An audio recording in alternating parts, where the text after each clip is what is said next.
Thinking girl ba yun? Were you referring Hindi. to? Pagka lumaki na si baby, tapos... Oh, hindi. Si baby. Ikaw, MJ.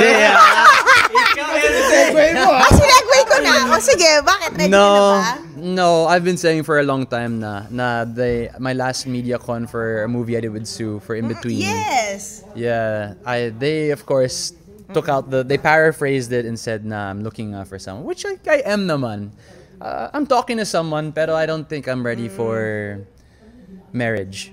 Oh, you're just taking your time. Kumbaga, as you should be in your 20s. Yeah, yes. At Oo, diba? Sabi sa'yo. yes. Alam mo ba? Nako. Sa bagay, di ka naman uma-acting doon, di ba? Kaya may disconnect yung 20s and 30s. Yeah, 30s, no, 20s. Yeah. What did your parents say pagdating dito? And how are you as a dad? Like, do you bring her to set? I can't bring her to set because Ayaw ayaw lang namin siya ma-expose sa artist life. I think I'm gonna break na the generational passed down. Okay, there's someone who's close to me who calls me a nepo baby, which I can't deny. May pagka nga. Hindi pagka. Yeah, I am.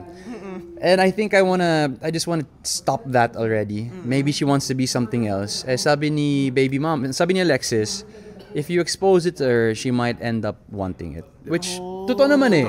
Pero alam mo, MJ, ako may tanong ako sa'yo. How come kapag doktor, tapos nepo baby yung anak nila, Hindi naging doktor. No. Naging doktor, it doesn't get looked down on. Like, down upon. Like, it's not a bad thing. Or it's not frowned upon. Or lawyers, kunwari, lawyers yung parents, tapos naging lawyer yung anak.